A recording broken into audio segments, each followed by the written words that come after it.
السلام علیکم، میں ہوں مہر بلال۔ اردو سیکھیں کا سلسلہ جاری ہے۔ پہلے ہم حروف جو انفرادی حروف ہیں ان کی بات کر رہے تھے اور اس کے اوپر ہمارے 14 لیکچرز ہوئے تھے۔ آج 15واں لیکچر ہے اور آج ہم اپنا نیا سلسلہ شروع کرنے جا رہے ہیں جس میں ہم آپ کو لفظ بنانا سکھائیں گے۔ تو سب سے پہلے ہم 2 حرفی الفاظ سے بات شروع کریں گے۔ اب اس میں آپ نے دھیان رکھنا، ہم نے کوشش کی ہے کہ وہ الفاظ چنے جائیں جن کا کوئی مطلب ہوتا ہے۔ 2 حرفی الفاظ بھی ہوں لیکن بامانی ہوں، جن کا کوئی نہ کوئی مطلب ہو۔ جو اکیلے 2 حرفی ہیں تب بھی کوئی نہ کوئی مطلب دیتے ہیں، ہم نے ان کا انتخاب کیا ہے۔ تو آپ انہیں یاد رکھیں گے تو آپ کی ویکیبلری بڑھتی چلی جائے گی، اور جیسے جیسے ویکیبلری بڑھتی جائے گی آپ کی اردو خود بخود بہترین ہوتی چلی جائے گی۔ تو آپ کوشش کریں کہ ہمارے ساتھ جڑے رہیں، اور اب یہ سلسلہ انشاءاللہ آگے چلتا رہے گا۔ آپ نے ابھی تک اگر ہمارے چینل سبسکرائب نہیں کیا تو اس کو کریں تاکہ آپ کو بر وقت نوٹیفیکیشن ملے، اور ساتھ کے ساتھ ہی آپ ہر لیکچر کو کرتے چلے جائیں۔ تو انشاءاللہ بہت جلد آپ بہت اچھی اردو سیکھنے والے ہیں۔ تو سب سے پہلے ہمارے پاس الف مدہ، یہ خود آ کی آواز دیتا ہے۔ تو جب آ کی آواز دیتا ہے تو یہ اس میں امر ہے، ہم کہتے ہیں کہ آ جاؤ، وہ آ گیا، ٹھیک ہے۔ تو آ فعل امر ہے، یعنی کسی کو پہنچنے کے لیے، کسی کو بلانے کے لیے ہم اس کو استعمال کرتے ہیں۔ دوسرا جو ہمارے پاس لفظ ہے وہ ہے آب۔ یہ فارسی کا لفظ ہے آب، جو پانی کے معنوں میں استعمال ہوتا ہے۔ اس کے علاوہ آب چمک کے لیے بھی استعمال ہوتا ہے۔ ایسا ہوتا ہے کہ ایک ایک لفظ کئی معنوں میں استعمال ہو رہا ہوتا ہے، تو وہ جملے کی نوعیت کے مطابق ہوتا ہے۔ ہم آپ کو یہاں 2-3 مطلب بتا دیا کریں گے، اس کے علاوہ بھی اگر کوئی ایسا جملہ آ جائے تو اس میں اس سے ہٹ کے بھی یہ استعمال ہو سکتا ہے، تو اس کا بھی آپ نے خیال رکھنا ہے۔ تو آب فارسی میں پانی کو کہتے ہیں، اس کے علاوہ چمک کو بھی کہتے ہیں۔ اس طرح کہتے ہیں ان کی آب و تاب دیکھی نہیں جاتی تھی، ان کی چمک دمک دیکھی نہیں جاتی تھی۔ اور جو تلوار کی دھار ہوتی ہے اس کو بھی آب کہتے ہیں، جسے تیغ آب کہا جاتا ہے، آب تیغ۔ نیکسٹ جو ہے آپ کے پاس آپ۔ آپ جو ہے یہ لکھنے کا بھی آپ دیکھتے جائیں گے کہ الف اوپر کی 3 لائنوں پہ ہے، یہ درمیان کی 2 لائنوں جتنا ہی ہے۔ ہم اس کے اوپر پچھلا لیکچر دے چکے ہیں جو 14 نمبر تھا، اگر آپ نے نہیں دیکھا تو اس کو ریوزٹ کریں کہ ہم نے الف یہ جو حروف تھے ان کے لکھنے کے لیے آپ کو 3 اور 4 لائنوں والی کاپی کے اوپر تھوڑا پریکٹس کا کہا تھا۔ اگر آپ نے کی ہے تو آپ کو خود یہ اندازہ ہو گیا ہوگا کہ لفظ کتنے اوپر نیچے ہم نے لکھنے ہیں۔ تو آپ تعظیم کے لیے بولا جاتا ہے، یہ اردو کا لفظ ہے جو تعظیماً بولتے ہیں کہ آپ تشریف لائیں، آپ بیٹھ جائیں، آپ کب آئے۔ اس کے بعد ہمارے پاس آج ہے، اس کے علاوہ 8 تے کے ساتھ 8، یہ ہندی کا حرف ہے، لفظ ہے جو ڈیجٹ 8 کے لیے استعمال ہوتا ہے، 8، اس کے لیے ہم اس کو استعمال کرتے ہیں، یہ 8۔ اس کے بعد ہمارے پاس آج۔ آج جو ہے یہ ہمارے پاس اردو کا لفظ ہے جس کا مطلب ہوتا ہے موجودہ وقت، یہ زمانہ، آج کا دن۔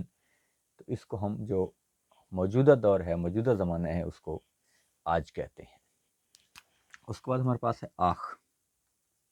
اکثر آپ نے وہ لومڑی اور اس کے والی سنی ہوگی، آخ تو کھٹے ہیں، تو اس کو آخ بھی بولتے ہیں، اخ بھی بولتے ہیں۔ دونوں صورتوں میں یہ اردو ہے۔ کھنگارنے کی یہ بھی اخ کی آواز نکلتی ہے، جب کوئی کھنگارتا ہے اس سے بھی اخ کی آواز نکلتی ہے۔ اور دوسرا جو اظہار نفرت کے لیے بھی ہم یہ کہتے ہیں، اخ تو کھٹے ہیں۔ دوسرا جو ہے آر۔ آر، یہ آر ہندی کا ہے، اس کا مطلب ہے نوکدار چیز، جس سے وہ آپ کڑھائی کرتے ہیں تو ایک آلہ استعمال کیا جاتا ہے جو نوکدار ہوتا ہے اور نیچے سے دھاگے کو کھینچ کے واپس لاتا ہے۔ جب موچی جو جوتی کی سلائی کر رہے ہوتے ہیں تب بھی ان کے پاس ایسے ہی ایک نوکدار آلہ ہوتا ہے جو دھاگے کو کھینچنے کے کام آتا ہے۔ تو کوئی بھی نوکدار چیز جو سوراخ کرنے کے لیے استعمال ہوتی ہے اسے آر کہا جاتا ہے۔ ایک دوسرا آر این سے بھی ہوتا ہے، یہ بھی ہم کوشش کر رہے ہیں کہ آپ کو ساتھ ساتھ ہی سمجھاتے چلے جائیں کہ جو ان کے مترادفات ہیں۔ اگر یہ الف مدہ سے آر لکھا ہوگا تو اس کا مطلب وہ نوکدار چیز ہے، اگر این سے آر لکھا ہوگا تو اس کا مطلب شرم ہوتی ہے، ننگ، شرم، بے عزتی، ٹھیک ہے، کہ مجھے یہ بات کرتے ہوئے آر محسوس ہوئی، یعنی مجھے تھوڑی شرمندگی محسوس ہوئی۔ تو اب جملے کے حساب سے آپ دھیان رکھا کریں گے کہ باتیں کون سی جو ہیں ہو رہی ہیں، اور کون سا لفظ ان باتوں کو کوٹ کرے گا، ان کا مطلب بیان کرے گا۔ اس کے بعد آس،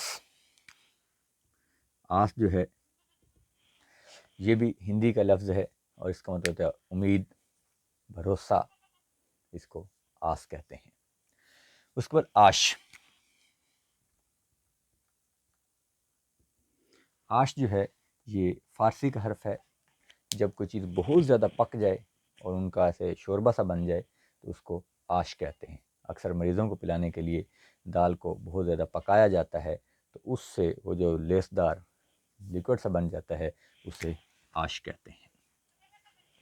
اس کے بعد ہمارے پاس آک، آک یہ چوڑے پتوں والا ایک درخت پودا ہوتا ہے، جھاڑی سی، جس کو آک کہتے ہیں۔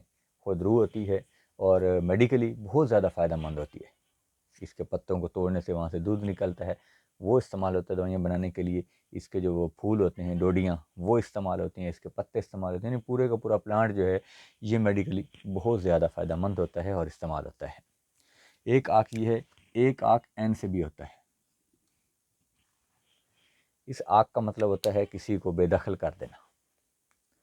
تو ہم جو اکثر آپ اخباروں کے اندر دیکھتے ہیں تو وہاں لکھا ہوتا ہے کہ والدین جو ہیں وہ اپنی اولاد کو آک کر رہے ہوتے ہیں اپنی جائیداد میں سے، تو یہ آک ہوتا ہے کسی کو نکال دینا، کسی کو منقطع کر دینا، یا کسی کی نافرمانی کا اظہار ہو تو اس کے لیے آگ کا لفظ استعمال کیا جاتا ہے۔ دوسرا ہمارے پاس آگ ہے، یہ اردو کا لفظ ہے۔ کوئی بھی جلانے والی چیز جو ہے اس کو آگ کہتے ہیں، بہت گرم چیز ہو اس کو بھی آگ کہا جاتا ہے۔ آگے ہمارے پاس آل ہے، آل عربی کا لفظ ہے جو اولاد، نسل یا سرخ رنگ کے لیے استعمال ہوتا ہے۔ آل جو ہے وہ اولاد کے لیے استعمال ہوتا ہے۔ اس کے بعد ہمارے پاس آم ہے۔ آم یہ اردو کا لفظ ہے، پاکستان اور ہندوستان کا ایک پھل جو بہت میٹھا ہوتا ہے اور جس کو پھلوں کا بادشاہ کہا جاتا ہے، سردار مانا جاتا ہے۔ ایک آم این سے بھی ہوتا ہے۔ یہ آم جو ہے یہ خاص کا متضاد ہے، یعنی مشہور، پھیلا ہوا، معمولی، اس کو ہم آم کہتے ہیں۔ اکثر محاورہ بولا جاتا ہے کہ عام لوگ آم کھاتے ہیں، تو عام لوگ، عام لوگوں کے ساتھ آئے گا وہ این والا آئے گا، جو پھل کے ساتھ آئے گا وہ المدے والا آئے گا، تو عام لوگ آم کھاتے ہیں۔ اس کے بعد ہمارے پاس آن،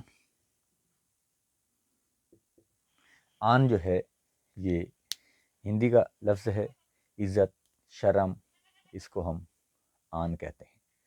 ایک مطلب اس کا اور بھی ہوتا ہے لمحہ، تھوڑا سا وقت کا لمحہ جو ہے اس کو بھی آن کہتے ہیں، کہ وہ آن کی آن میں یہاں پہنچ گئے، یعنی وہ فوراً، وہ بہت جلد یہاں پہنچ گئے۔ ایک اور آن جو ہے وہ فارسی کا بھی ہوتا ہے، اگر یہی آن فارسی کا ہوگا، یعنی فارسی میں اس کا مطلب جو ہے وہ شان، عزت، وہ بھی دیا جاتا ہے، تو اس کو بھی ہم دھیان رکھیں گے۔ مطلب ایک ہی آن ہے، بولا ایک طرح جا رہا ہے، لکھا ایک طرح جا رہا ہے، لیکن مطلب کتنے زیادہ ہیں، کیونکہ اردو کے اندر ہندی، فارسی، عربی، سنسکرت، ہر زبان سے الفاظ آئے ہیں، تو جو جو ان کا مطلب ہو رہا تھا وہاں بیان، وہ ذرا اردو کے اندر بھی بیان ہو رہا ہے۔ تو آن کا مطلب عزت، شرم بھی ہو سکتا ہے، آن کا مطلب کوئی لمحہ بھی ہو سکتا ہے، آن کا مطلب شان، عزت، وقار، یہ بھی ہو سکتا ہے۔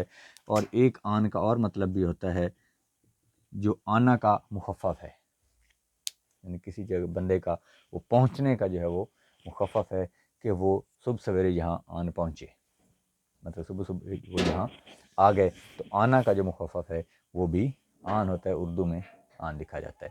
ایک آں بھی ہوتا ہے، اس میں نون غنہ ہوتا ہے، نون نہیں ہوتا، آں، تو یہ تعظیم کے لیے بولا جاتا ہے، جس طرح ہم لکھتے ہیں آں حضرت، ٹھیک ہے، تو آں حضرت صلی اللہ علیہ وسلم، تو آں جو ہے وہ تعظیماً ہم کسی لفظ سے پہلے لگا دیتے ہیں، کسی نام سے پہلے لگا دیتے ہیں، اکثر یہ آپ صلی اللہ علیہ وسلم کے جو اسماء صفات نہیں ہیں ان سے پہلے لگایا جاتا ہے۔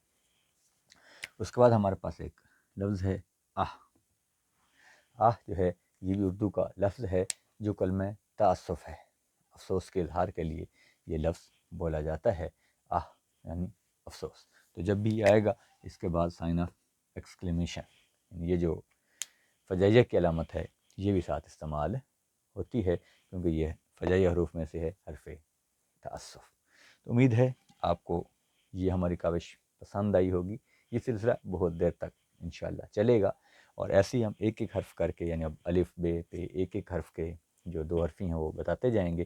اس سے آپ کی ویکیبلری بہت مضبوط ہوتی چلی جائے گی، بجائے اس کے کہ ہم ایسے الفاظ آپ کو سکھائیں جن کا مطلب نہ ہو، یا جس طرح چھوٹی اکثر کتابوں کے اندر لکھا ہوتا ہے جو چھوٹے قاعدے ہوتے ہیں اس میں 2 حرفی الفاظ سکھائے جا رہے ہوتے ہیں، لیکن ان میں محنت نہیں کی جاتی، تو اس خاطر بچوں کو ایسے بیتوقع سے الفاظ بتا دیے جاتے ہیں جن کا کوئی مطلب نہیں ہوتا، تو وہ بچوں کو یاد کرنے میں مشکل ہوتی ہے۔ اب اس کے اوپر اگر آپ محنت کریں گے تو وہ محنت آپ کی رائے گاہ نہیں جائے گی۔ ایک تو آپ ان چیزوں کو، یعنی 2 حرفی الفاظ کو ملانا سیکھیں گے، دوسرا فائدہ کیا ہوگا کہ آپ کو ان کے مطالب یاد ہو جائیں گے، تو جیسے مطالب یاد ہوں گے تو آپ کا ذخیرہ بڑھ جائے گا۔ تیسرا فائدہ یہ بھی ہے کہ ہم نے آپ کو جو مترادفات ہیں وہ بتا دیے، جو ملتے ہم آواز حروف تھے ان کا بھی بتا دیا ساتھ ساتھ، تاکہ آپ کو سمجھنے میں آسانی ہو۔ جس طرح آر اور دوسرا آر، عام اور عام، آک اور آک، 3 یہاں مترادفات تھے وہ بھی آپ کو بتا دیے۔ تو اس طرح جہاں جہاں بھی یہ مترادفات آئیں گے وہ بھی ہم آپ کو بتاتے جائیں گے۔ ہمارے ساتھ جڑے رہیے۔ کوئی بھی آپ کی رائے ہو، کوئی مشورہ ہو، کوئی مسئلہ ہو تو آپ کمنٹ سیکشن میں ہم سے پوچھ سکتے ہیں، ہم اس کے لیے آپ سے حاضر ہیں۔ السلام۔